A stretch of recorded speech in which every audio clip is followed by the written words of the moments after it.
Halo guys, Halo, Halo, halo. Assalamualaikum kawan-kawan. kan kemarin kita udah diskusi nggak sih Waalaikumsalam. mengenai tugas kelompok kita? Iya, yang Ya, terus kita sekarang soal ngebahas regresi hasil dari linearnya kan. pembahasan kita. Oh iya, kita bahas regresi linear ya. Kan kemarin udah kita kan tahu kan apa sih regresi linear dan juga kita udah cari data juga kan yang mau kita ambil.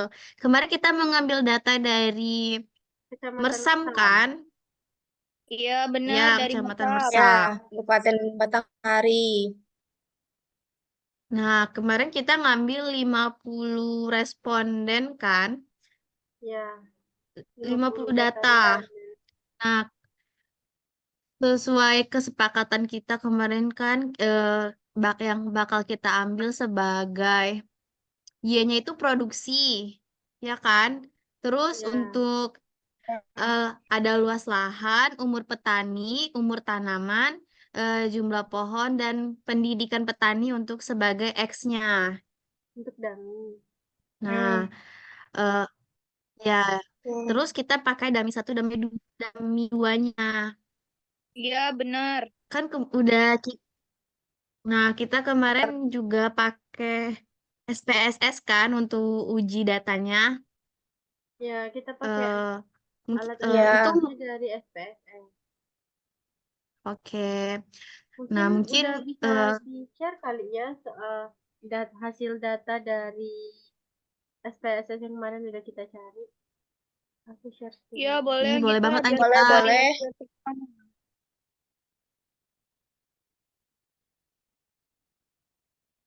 Nah, ini kan data. Nah, Hmm. Ini kan data produksi, luas lahan, umur petani, umur tanaman, jumlah pohon, dan pendidikan terakhir petani kelapa sawit di daerah Kecamatan Mersam. Yang kemarin udah kita ambil ya, ini dari Betul. 50 responden. oke. Mungkin kita bisa langsung Ada ke 50 ya. analisis sih. Dari Oh, analisis itu ya. deskriptif dulu mungkin. Oh, Terus hasil nanti uji. SPSS-nya ya. Langsung mulai dari hasil Iya, SPSS. betul. Mungkin kan dari kalau di SPSS tuh untuk pertama kali tuh ada uji statistik deskriptif nih. Ini ada hasilnya nih yang udah didapat. Eh, dari tabel uji statistik deskriptif nih itu menunjukkan bahwa nilai min lebih besar daripada standar deviation pada Y, X1, X2, X3, dan X4-nya. Hal ini Hmm. juga menunjukkan bahwa standar lebih S, apa STD deviation-nya tuh lebih lebih kecil dibandingkan dengan rata-rata min Y-nya. Tuh, min Y-nya kan produksi ya kan, guys? Ya, Ya, Terus yang iya. uh, X1, X2, X3, dan X4-nya itu menandakan bahwa tidak terjadinya penyimpangan data pada variabel atau data tidak bervariasi. oh, Nah, berarti akan kalau tetapi pada Hmm. berarti kalau apa? Y, X1, X2, X3, sama X4-nya itu lebih ke STD deviation-nya itu Jika lebih kecil, deviation-nya lebih kecil, berarti itu datanya tidak terjadi penyimpangan ya. Iya, iya benar. tidak bervariasi, betul Hmm, banget. Kita Tapi bervariasi. kalau, ya benar. Tapi kalau ada variabel dummy, kan ini ada variabel dummy-nya nih, dummy satu, dummy 2 nih. Kalau standar deviation-nya lebih besar dibandingkan dengan jumlah rata-rata, hal ini tuh menunjukkan bahwa nilai-nilai pada variabel dummy satu dan 2-nya itu terdeteksi terjadi adanya penyimpangan atau variasi dalam data tersebut, guys. hmm. Gitu. Terus selain analisis uji statistik deskriptif, ada analisis uji apa lagi? Gimana? Oh ya, ada uji asumsi klasik. Kalian ada yang tahu nggak sih uji asumsi klasiknya itu?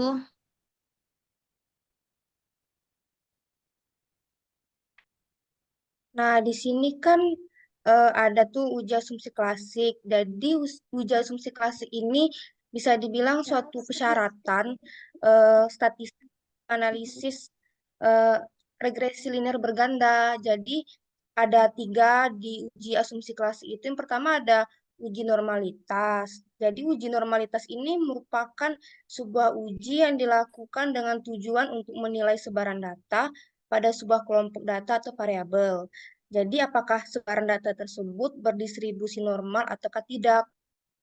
Bisa kita lihat ya, itu ada grafiknya. Grafik dari normal PP plot of regression standardized residual. Di situ kan bisa kita lihat tuh ada penyebaran datanya atau titiknya itu, atau yang bulat-bulat kecil itu. Nah, itu kan menyebar di sekitar garis diagonal dan mengikuti arah garis diagonal itu kan. Ya. Nah, jadi bisa kita tarik kesimpulan nih bahwa data tersebut berdistribusi normal. Jadi sehingga uji regresi itu bisa kita lakukan. Selanjutnya mungkin ada uji multikolinialitas ya. Di tabel selanjutnya mungkin yang kita. Nah, itu tuh uji multikolinialitas itu merupakan hubungan linear antara variabel independen di dalam regresi berganda. Bisa menunjukkan hubungan kuat atau korelasi antara masing-masing variabel tersebut. Salah satunya mungkin yang paling akurat itu dengan metode tolerance atau VIV, bisa disingkatnya VIV gitu. Nah, itu bisa kita lihat di tabel koefisiennya ada di eh, paling ujung kanan gitu, pojok kanan ada collinearity statistik. Nah, itu ada toleransi sama VIV-nya. Itu bisa kita simpulkan juga jika nilai toleransi itu lebih besar dari 0,10, maka artinya tidak terjadi multikolinialitas. Dan jika nilai VIF-nya itu lebih kecil dari 10,00, maka artinya terjadi multikolinialitas. Dari tabel yang kita dapat tuh eh, bisa dilihat kan variabel luas lahan yang X1-nya itu dan jumlah pohon yang X4. Nilai toleransinya itu lebih kecil dari 0,01 tuh. Nah, juga nilai VIF-nya juga lebih besar. Berarti bisa dibilang variabel itu tuh mengalami gejala multikolinialitas yang artinya kan. Selanjutnya kan kita lihat dari X2 tuh ada umur petani, umur tanaman, sama pendidikan SMA dan pendidikan SMP. Nah, itu tuh tidak mengalami hubungan kuat antara variabel bebasnya. Bisa kita lanjut lagi kan, ada uji heteroskedastisitas. Nah, uji ini nih untuk menguji apakah model dalam regresi ini terjadi ketidaksamaan eh, dari suatu pengamatan yang dilakukan. Nah, bisa kita lihat tuh di tabel, bukan di grafiknya. Di grafiknya itu kan eh, pada titik-titik atau pola-pola yang bulat-bulat itu kan tidak menyebar secara apa ya, secara beraturan gitu. Nah, jadi yang atas sama bawahnya itu saling menyebar keseluruhan. Bisa dibilang itu tuh eh, jika di bawah sumbu sumbu Y di nolnya itu maka bisa disimpulkan terjadi gejala heteroskedastisitas atau H0-nya atau hipotesisnya itu bisa kita terima nih. Nah, selanjutnya kita juga ngejelasin eh, uji itu ya, uji hipotesisnya ya. Mungkin yang teman yang lain ada yang tahu nggak?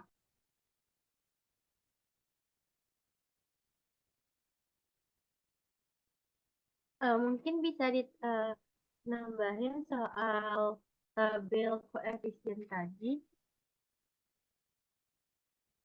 Nih, dari tabel ini kan kita juga bisa lihat ya kalau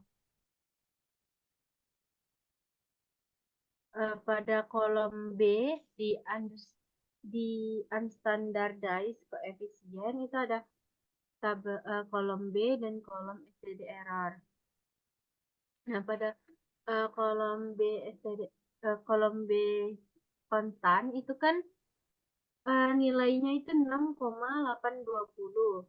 Dan sedangkan X1-nya itu ada 7,294, X2 itu umur petani itu 0,035, umur tanaman itu minus 0,494, jumlah pohon itu ada 0,069, pendidikan SMA-nya 0,826, dan pendidikan SMP-nya itu 0,182. Sehingga itu persamaan model regresi itu kita dapat nulisnya Y sama dengan, ini kita ada buat sudah di sini, itu Y sama dengan 6,820 ditambah 7,290 97 X1 ditambah 0,035 X2 ditambah minus 0,494 X3 ditambah 0,069 X4 ditambah 0,826 X5 ditambah 0,182 X6 ditambah Y. Nah, nilai konstanta positif yaitu bernilai 6,820 ini itu menunjukkan kalau pengaruh positif variabel independen. Jadi, bila variabel independen naik, baik X1, X2, X3, X4, X5, maupun X6 itu akan berpengaruh dalam satu satuan. Maka, variabel dependen atau Y atau variabel produksi itu akan naik atau terpenuhi. Lalu, jika nilai konstantanya negatif, maka nilai X1, X2, X3, X4, X5, dan X6-nya akan turun. Dan nilai Y-nya sendiri pun akan turun. Selain itu, apabila nilai X1, X2, X3, X4, X5, dan X6-nya 0, maka nilai variabel produksi Y-nya itu akan sama dengan nilai konstan nih, yaitu sebesar 6,820. 820. Ya, di sini kan kita dapat bisa lihat nih kalau koefisien regresi B1 ini itu sebesar 7,297. Nah, itu apa sih gitu kan artinya? Nah, ini artinya itu merupakan besarnya kontribusi luas lahan mempengaruhi produksinya, mempengaruhi Y kita, yaitu variabel terikat, itu produksi.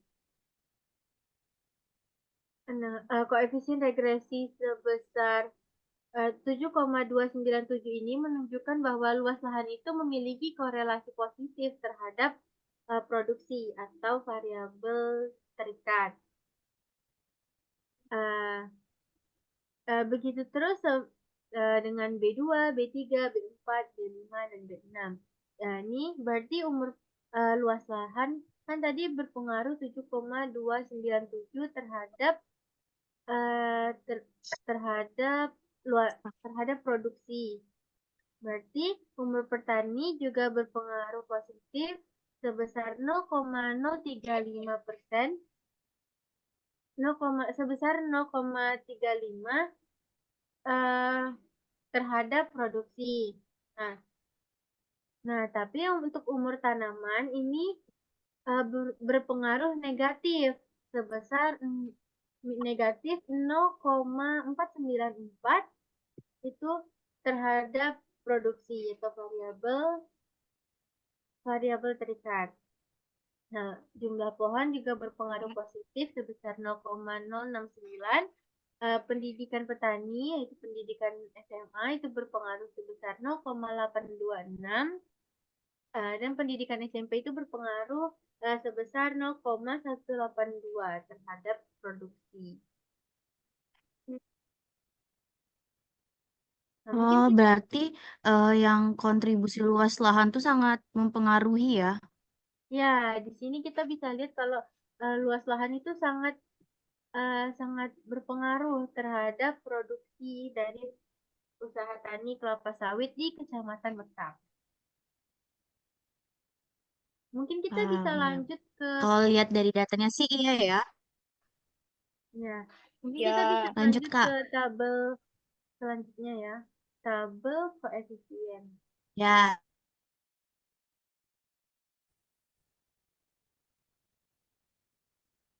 Mungkin Wendy bisa bantu jelasin soal tabel korelasi. oke teman-teman izin dulu ya. Karena bagian aku kemarin dapatnya yang correlation, jadi aku di sini coba mau jelasin dari apa yang aku cari ya. Nah, kita bisa lihat nih sama-sama di tabelnya itu kalau ada kita pakai sampelnya sebanyak 50 kan kemarin. Nah, Ya, dari 50 ya, itu ya. ternyata kita tuh bisa menggunakan R-tabel dengan nilai 0,279. Nah, dengan panduan pengambilan derajat hubungannya itu yaitu sebagai berikut. Misalnya nih nilai Pearson correlation-nya 0 sampai dengan 0,20 itu artinya tidak ada kolerasi di antara variabel Y dan variabel independen dan variabel dependennya. Nah, terus kalau misalnya Pearson correlation-nya itu 0,21 sampai dengan 0,40 berarti memiliki kolerasi yang lemah. Lalu kalau misalnya Pearson correlation-nya itu 0,41 sampai dengan 0,60, artinya berkolerasi sedang. Lalu kalau misalnya dia 0,61 sampai dengan 0,80, punya kolerasi yang kuat. Lalu kalau semisalnya pula dia 0,81 sampai dengan 1, berarti mempunyai kolerasi yang sempurna. Nah, ternyata dari tiap-tiap ketentuannya itu ada hubungan-hubungan yang ada yang tidak ada kolerasi, ada yang berkolerasi lemah, ada yang sedang, ada yang kuat, dan ada pula yang sempurna. Untuk membandingkan hal itu dengan R tabel itu kita bisa lihat kalau misalnya Pearson correlation-nya lebih besar daripada L tabel, maka mereka berhubungan, dan jikalau Pearson correlation-nya itu lebih kecil daripada R tabel, maka tidak ada hubungan atau tidak berhubungan. Nah, kalau dari tabel yang kita uji dari menggunakan alat uji SPSS itu kemarin, ternyata luas lahan mempunyai nilai kolerasi sebesar 0,996, yang artinya dia mempunyai kolerasi yang sempurna terhadap produksi. Dan pada umur petani itu mempunyai nilai sig to nya sebesar 0,203, yang artinya sesuai dengan panduan tadi, mereka menunjukkan tidak ada kolerasi terhadap produksi. Berarti umur petani ini tidak menunjukkan adanya kolerasi atau hubungan terhadap produksi. Lalu yang untuk umur tanaman itu dengan nilai sebesar 0,028, dia juga tidak berpengaruh terhadap produksi. Lalu kalau jumlah pohon dengan nilai sebesar 0,996 sesuai dengan ketentuan tadi, artinya mempunyai kolerasi yang sempurna terhadap produksi. Kalau semakin banyak jumlah pohon, maka akan berpengaruh positif pula terhadap produksi. Berarti produksinya akan terus meningkat kan, seperti itu. Lalu kalau pada dummy untuk pendidikan SMA dengan nilai sebesar 0,536, artinya mempunyai kolerasi yang sedang terhadap produksi. Dan kalau di pendidikan SMP dengan nilai minus 0,166, yang artinya pendidikan SMP ini mempunyai kolerasi yang negatif terhadap hasil produksi. Yang misalnya semakin banyak petani yang berpendidikan SMP, maka produksi yang dihasilkan akan semakin kecil. Nah, dari kolerasi ini teman-teman dapat kita lihat kalau ada yang berkolerasi positif, ada yang berkolerasi negatif, dan ada yang tidak berkolerasi. Untuk luas lahan, umur petani, dan juga jumlah pohon, dan pendidikan SMA itu mempunyai hubungan dengan jumlah produksi, namun dengan umur petani, lalu pendidikan SMP, dan umur tanaman itu ternyata tidak berkolerasi kalau dari uji ini. Menurut kalian gimana? Mungkin masuk akal ya, karena kan tadi kita juga bisa dengar sendiri dari Windy jelasin tadi kalau nilai person person correlation ini kan ada eh, ada takarannya sendiri gitu, ada hitungannya tersendiri. Kalau misalnya tadi kalau dia di 0,81 sampai 1,00 ya, itu berarti korelasinya sempurna kan, kayak luas lahan dan jumlah pohon.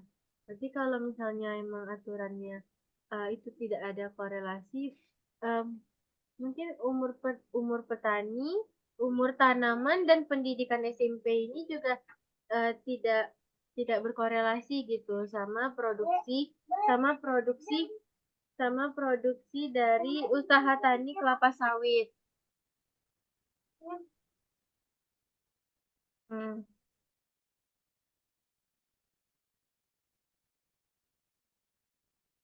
Gitu ya. Banyak nih udah dapet kan kita dari korelasi ini kan yang udah dijelasin Windy dak sih. Iya benar. Kalau dari model summary-nya ini ada juga nih. Model Mary. Oh, di bawah Iya korelasi tuh ya? ada tuh model summary-nya. Iya, semua Ya ada korelasi di ada. bawah. Mm-mm.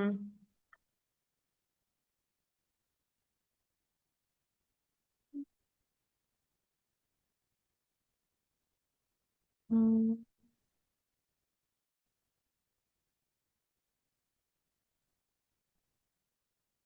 Nah, ini kan tabel model summary. Mungkin ada yang bisa jelasin soal tabel model summary?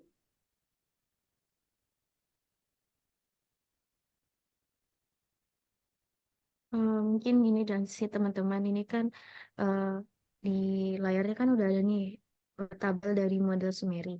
Mungkin tabel ini tuh kayak menjelaskan nilai korelasi atau hubungan hubungan R yaitu sebesar 0,997 nih di tabel kolom Ya kedua. benar.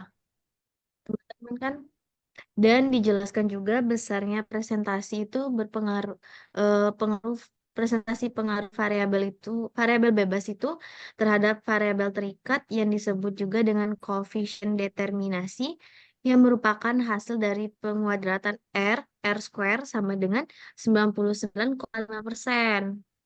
Nah, artinya itu eh, bahwa pengaruh luas lahan atau X1 sebesar 99,5%. Nilai ini mengandung arti pengaruh bahwa X1, X2, X3, X4 sampai X6 itu terhadap Y eh, adalah 99,5%. Sisanya sebesar 0,5% itu dipengaruhi oleh variabel lainnya. Ya, dan di luar dari model yang kita ambil. Ya kan teman-teman? Benar Iya, benar. Tapi itu Itu sih dengan yang aku syarat tahu. juga dah sih kalau hubungan. Iya, itu juga ada syarat juga sih. Ada hubungan antar variabel baik atau tidaknya itu dari square di atas 50%. Yang artinya berarti baik kan? Kalau jika di bawah 50% berarti itu artinya belum baik.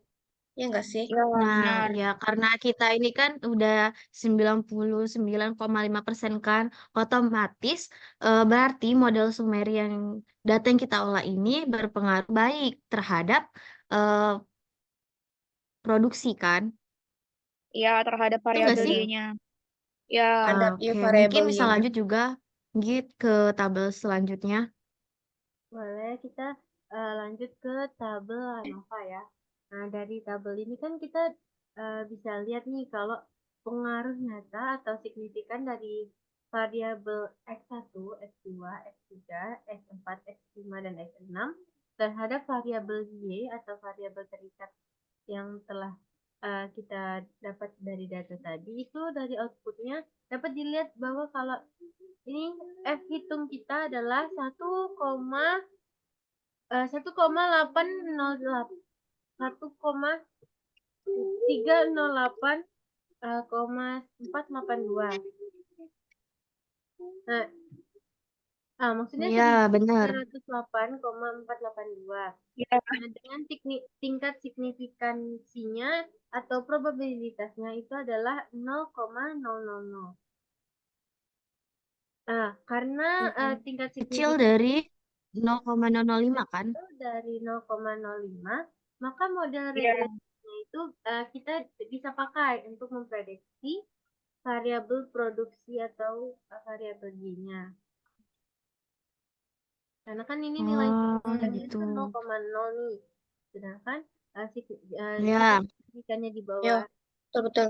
di bawah 0,05 itu bisa digunakan. Berarti data yang kita miliki ini bisa digunakan untuk memprediksi variabel produksi atau variabel Y. wah. Berarti data yang kita ambil ini termasuk sangat akurat ya, guys ya. Ya, sangat ya bisa untuk digunakan Harus menjadi signifikan gitu. ya. Ya, Hmm, bagus deh. Syukur. Mungkin banyak juga gak sih jadinya kita tahu mengenai regresi linear berganda itu seperti ini loh contohnya.